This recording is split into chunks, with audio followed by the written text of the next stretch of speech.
जय हिंद दोस्तों, वंदे मातरम। स्वागत है दोस्तों आप सभी का स्टडी विद अक्षर मिश्रा के चैनल पर। आज का हमारा टॉपिक जय हिंद दोस्तों, वंदे मातरम। स्वागत है दोस्तों आप सभी का स्टडी विद अक्षर मिश्रा के चैनल पर। आज का हमारा टॉपिक दोस्तों आर्य के आगमन पर होने वाला है। तो दोस्तों बिना लेट किए शुरू करते हैं। आर्य आर्य का आगमन दोस्तों कहा जाता है कि जब सिंधु सभ्यता का पतन 1800 बीसी में हुआ था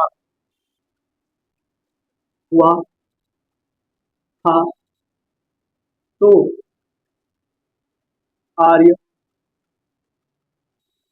200 वर्ष बाद वर्ष बाद भारत आए थे। भारत आए थे दोस्तों, आए थे आए थे। और कहा जाए दोस्तों वैदिक सभ्यता के बारे में तो आर्यों के ही सभ्यता को वैदिक सभ्यता कहा गया है, क्योंकि इनके इनकी अगर सभ्यता की बात करें तो इनका इनका सभ्यता जो है एक वेद था, तो वेद से ही इनकी सभ्यता को वैदिक सभ्यता कहा गया है। तो अब बात करें दोस्तों भारत आर्य के बारे में, तो आर्य जो है मध्य एशिया से आए थे। आर्य मध्य एशिया से आए थे, मध्य एशिया से आए थे, मध्य एशिया से आए थे,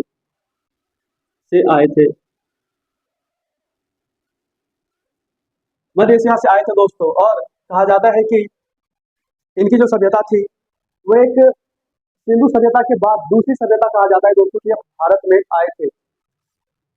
इनकी सभ्यता जो मध्य एशिया से आई थी वो मैक्स मूलर ने बताया है। मैक्स मूलर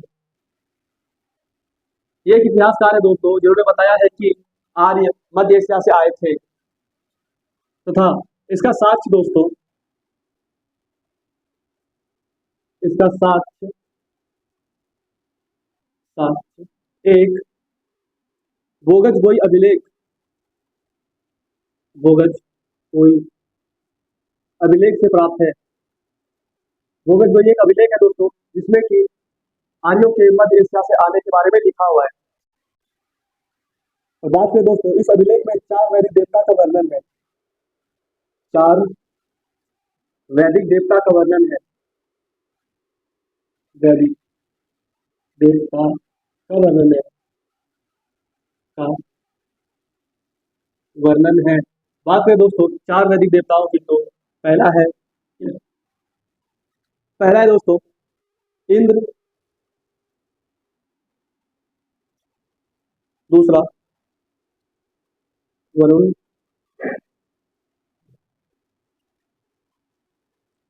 तीसरा है दोस्तों नासत्य और मिस्र।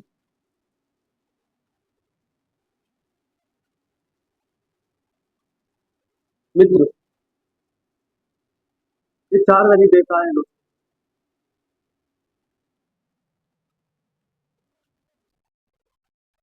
आपको जैसे मैंने अगले क्लासेस में बताया था कि वैदिक सभ्यता में 2 सभ्यताएं बनी थी, एक ऋग वैदिक काल, एक उत्तर वैदिक काल। और ऋग वैदिक काल में ही आर्यों के आगमन के बारे में लिखा है। ऋग वैदिक काल का टाइम पीरियड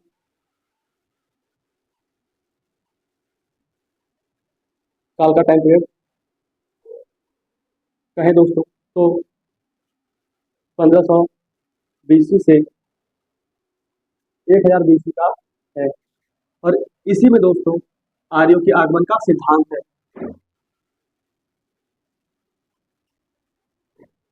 ऋग वैदिक काल में ही आर्यों के आगमन का सिद्धांत है।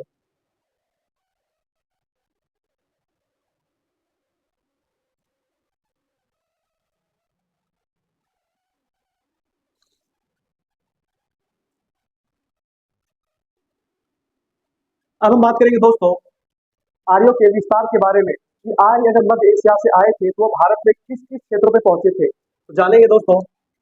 आर्य पहले मध्य एशिया से आए थे और उसके बाद दोस्तों आर्य मध्य एशिया से अफगानिस्तान आए थे।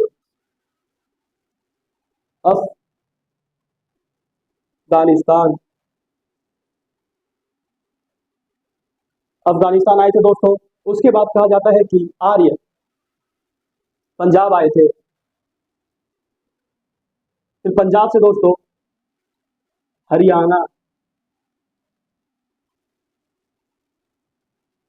हरियाणा। उसके बाद दोस्तों वह पूर्व पश्चिमी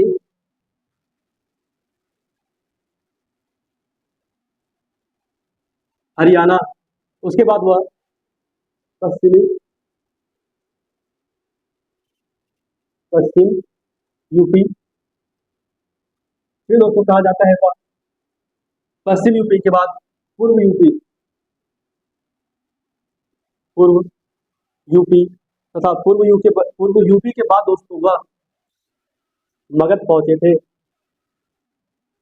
मगध,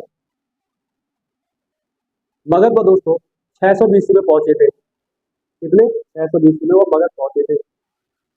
यहीं से दोस्तों महाजनपद का उदय होगा, जो कि दोस्तों इस आर्यों के आगमन के बाद की बात करेंगे।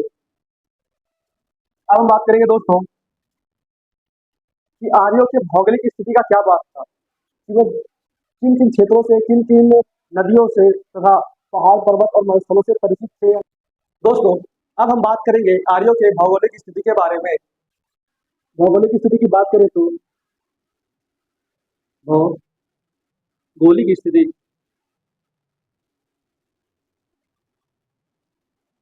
स्थिति आर्यों की भौगोलिक स्थिति की बात करें दोस्तों तो कहा जाता है कि आर्य आर्य सप्त संगम प्रदेशों के बारे में परिचित थे तथा उन्हें 21 नदियों का भी ज्ञान था दोस्तों। आर्य ऋग्वेद के अनुसार, ऋग्वेद के अनुसार, ऋग्वेद में वर्णित है दोस्तों, ऋग्वेद के अनुसार आर्यों को, आर्यों को सप्त संगम प्रदेश,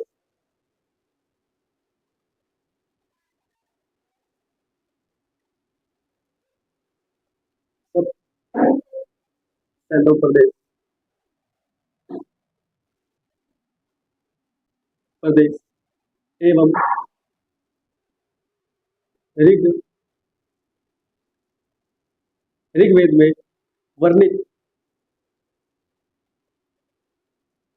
वर्णित 21 नदियों के बारे में भी पता था।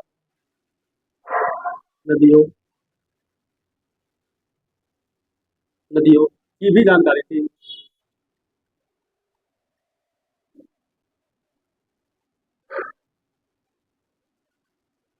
सारी थी।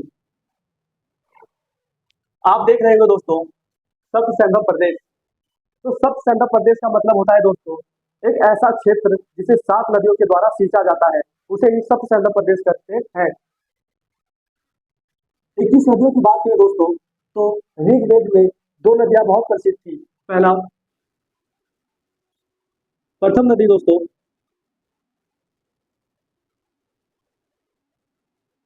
प्रथम नदी की बात करें दोस्तों तो वो है सिंधु नदी।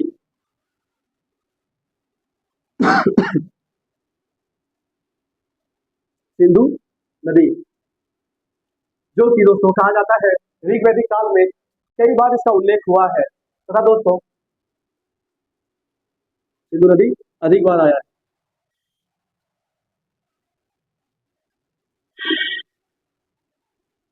आया है। और कहा जाता है दोस्तों एक बार गंगा तथा तीन तीन बार दोस्तों यमुना का उल्लेख है।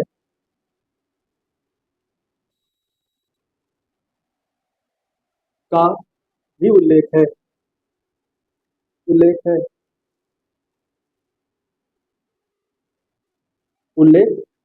है। ये तो थी दोस्तों प्रथम नदी, जो कि सिंधु नदी थी दोस्तों, जिसका उल्लेख अधिक बार आया था ऋग्वैदिक काल में, और एक बार गंगा तथा 3 बार यमुना का भी उल्लेख है। बात है दूसरी नदी का दोस्तों। दूसरी नदी, दूसरी नदी की बात करें दोस्तों, वो है सरस्वती नदी। सरस्वती नदी, जिसके ऋग्वेद काल में दोस्तों कई नाम है। पहला है नदी तमा, नदी तमा। दूसरा है दोस्तों मधे तमा। और दोस्तों तीसरा है देवी तमा। ये इसके प्रमुख नाम है दोस्तों, देवी तमा। तथा दोस्तों दूसरी नदी सरस्वती नदी है, और इसे नदी तमा, मधे तमा तथा देवी तमा के नाम से भी जाना जाता है। हरियाणा और राजस्थान में दोस्तों इसे और कई नामों से पुकारा जाता है। पहला है हाकरा और दूसरा है घग्गर।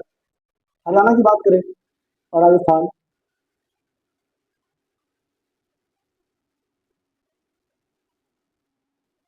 हरियाणा तथा राजस्थान में, राजस्थान में इसे हाकरा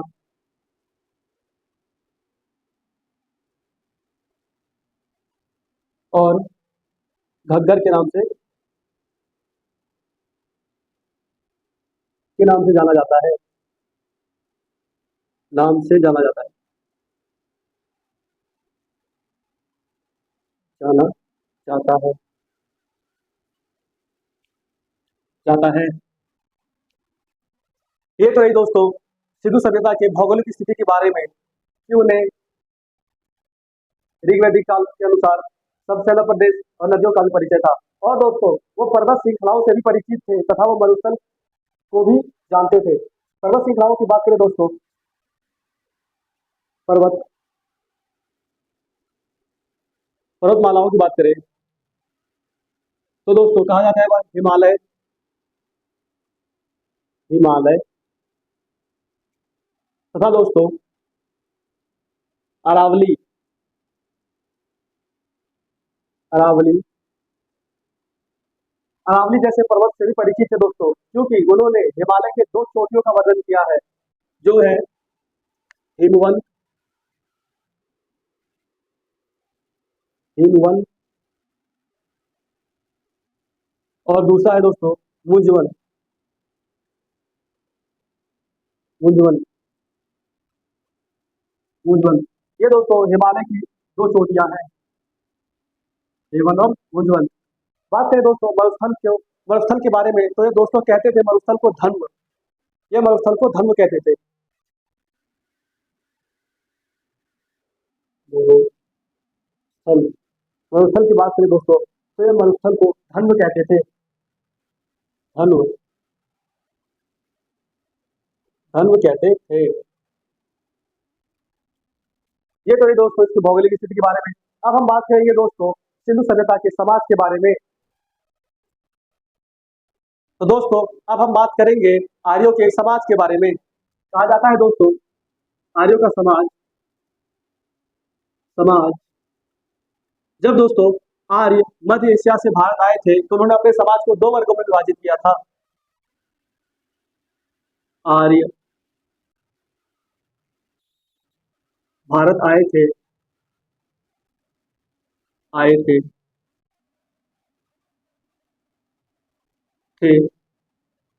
तो उन्होंने अपने समाज को दो वर्गों में विभाजित किया था।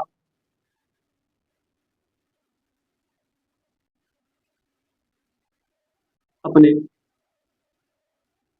समाज को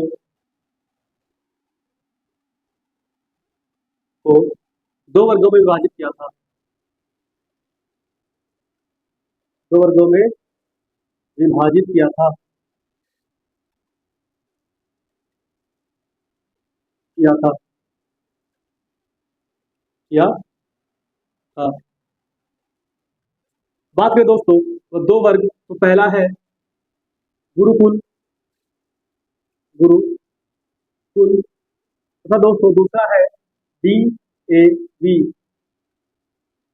डी ए वी।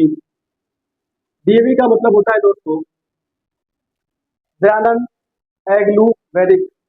और गुरुकुल का मतलब है दोस्तों, यह शिक्षा के संदर्भ में कार्य करते थे। और डीएवी का मतलब है यह शिक्षा के संदर्भ में उपदेश देते थे दोस्तों। तो ये तो इनकी दो वर्ग हैं दोस्तों। अब हम बात करेंगे दोस्तों से आर्यों के समाज में एक बहुत ही कहा जाता है कि ये दास प्रथा का भी प्रचलन था इनके सभ्यता में। ऐसा सभ्यता हमें सिंधु सभ्यता में देखने को नहीं मिलता है दोस्तों। दास प्रथा कहा जाए दोस्तों, दास प्रथा मैंने आपको दोस्तों अपने पहले क्लास में बताया था कि वैदिक काल में चार वर्णों का उल्लेख है, ब्राह्मण, क्षत्रिय, वैश्य और शूद्र। ब्राह्मण का उल्लेख था दोस्तों, वह शिक्षा से कार्य करते थे। और क्षत्रिय का उद्देश्य था कि वह देश की तथा नगर की सुरक्षा के कार्य करते थे। और वैश्य का काम था दोस्तों व्यापार के बारे में। और शूद्र शूद्र दोस्तों इन सब की सेवाएं करते थे। और कहा जाता है कि शूद्र की परिस्थिति इस सभ्यता में बहुत ही कम हो गई थी, जिसके कारण ये दास प्रथा प्रचलन में आ गई थी दोस्तों। दास प्रथा, दासों का प्रयोग दोस्तों अपने घरेलू कार्य के लिए करते थे। घरेलू कार्यों के लिए करते थे, कार्यों के लिए करते थे।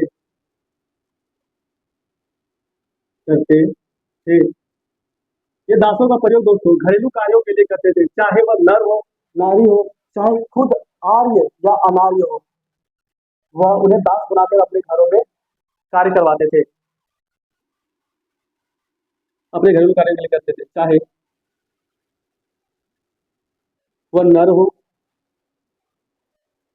नारी हो, या दोस्तों आर्य हो या अनार्य।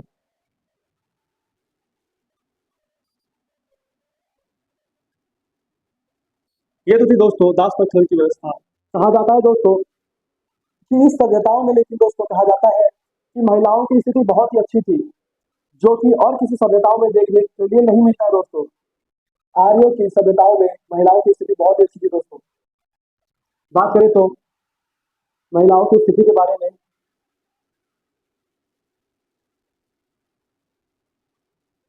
महिलाओं की स्थिति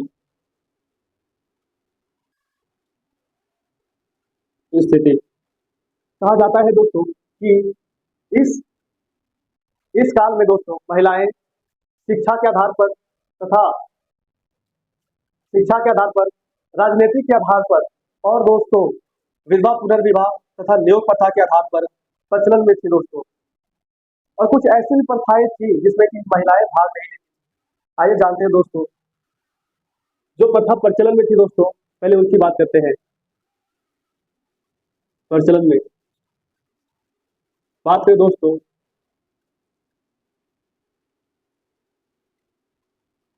पहला है शिक्षा का अधिकार। शिक्षा का अधिकार था दोस्तों, तथा दोस्तों कहा जाता है राजनीतिक राजनीतिक विभागों में भी यह भाग ले सकते थे। नीतिक राजनीतिक में तथा दोस्तों इन्हें उपनयन संस्कार का भी, उपनयन संस्कार का भी अधिकार था। उपनयन संस्कार की बात करें दोस्तों, यह 16 संस्कार में से एक संस्कार है दोस्तों, जो कि शिक्षा से आधारित है। और कहा जाता है यह नियोग नियोग प्रथा नियोग प्रथा का भी प्रचलन था दोस्तों। और विधवा पुनर्विवाह तथा विधवा पुनर्विवाह विधवा पुनर्विवाह वाह विधवा पुनर्विवाह का भी प्रचलन था दोस्तों। बात करें दोस्तों महिलाओं की स्थिति की, तो उन्हें शिक्षा का अधिकार, राजनीति में जाने का भी अधिकार था, उपनयन संस्कार का भी अधिकार था, जो कि 16 संस्कारों में से एक संस्कार है। नियोग प्रथा का भी था और विवाह पुनर्विवाह का भी अधिकार था। कहा जाता है दोस्तों कि इनमें से सबसे महत्वपूर्ण प्रथा नियोग प्रथा थी दोस्तों। नियोग प्रथा का मतलब होता है कि अगर किसी महिला का पति या मर गया हो, या दोस्तों व्यापार करने के लिए कहीं बाहर गया हो या 2 या 3 साल के अंदर वो ना लौट कर आए, तो महिला अपने इच्छानुसार या पसंदीदा पुरुष से विवाह या संतान उत्पन्न कर सकती थी। और दोस्तों आप देख भी रहे हैं कि विवाह पुनर्विवाह का भी प्रचलन था इसमें। तब हम जानेंगे दोस्तों कि कौन सी ऐसी प्रथाएं थी जो महिलाओं के लिए प्रचलन में नहीं। अब हम बात करेंगे दोस्तों कुछ ऐसी प्रथाएं जो महिलाओं के लिए प्रचलन में नहीं थी। जैसे कि दोस्तों कहा जाता है, पहला है दोस्तों बाल विवाह। बाल विवाह बाल विवाह प्रचलन में नहीं थी दोस्तों। तथा पर्दा प्रथा। पर्दा प्रथा आप देखते होंगे दोस्तों कई महिलाएं बुर्खा पहन के चलती है दोस्तों, ये इस सभ्यता में नहीं था। और दोस्तों दहेज प्रथा। दहेज दहेज प्रथा दहेज प्रथा की बात करें तो दोस्तों इस सभ्यताओं में दहेज के बदले उपहार दिया जाता था, लेकिन वो दहेज प्रथा नहीं था दोस्तों। अब हम बात करेंगे दोस्तों कुछ ऐसी महिलाएं जिनका प्रमुख नाम था। प्रमुख महिलाएं थी दोस्तों, प्रमुख महिलाएं महिलाएं जिनका नाम था दोस्तों लोपामुद्रा। लोपामुद्रा तथा दोस्तों विश्ववरा। विश्ववरा तथा दोस्तों कहा जाता है विश्ववरा और अपाला तथा दोस्तों लोपा और विदिशा। विदिशा या विदिशा ये कुछ प्रमुख महिलाएं थी दोस्तों जो कि सभ्यता में देखा जाता है। बात करें दोस्तों तो इनकी सभ्यताएं तीव्र सत्तात्मक थी दोस्तों। जैसे कि हमने आपको बताया था सिंधु सभ्यता में कि सिंधु सभ्यता मात्र सत्तात्मक थी तथा कांसा युगी सभ्यताएं थी दोस्तों। ये सभ्यता, अगर इस सभ्यता की बात करें तो ये नवयुग सभ्यता है तथा ये तीव्र सत्तात्मक सभ्यता है और इनकी भाषा संस्कृत थी दोस्तों।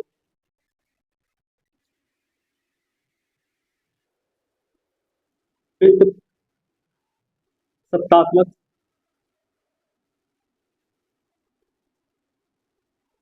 सभ्यता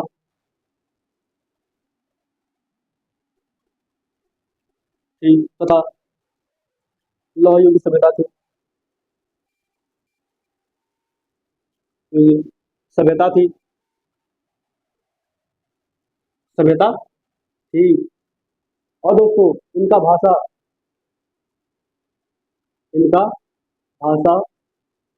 संस्कृत था।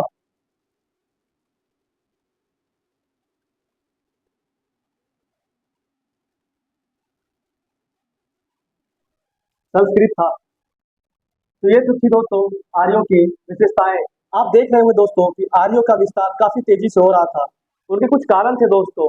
आर्य अपने सभ्यताओं के विस्तार के लिए घोड़ों से बने रथों का प्रयोग करते थे दोस्तों, और इन्होंने अपने युद्ध में लोहे के हथियार तथा कवच और ढाल का भी प्रयोग किया था, जिसके बारे में दोस्तों हम अगले क्लासेस में और अच्छे से जानेंगे कि राजनीतिक व्यवस्था, आर्थिक व्यवस्था और धर्म के बारे में दोस्तों।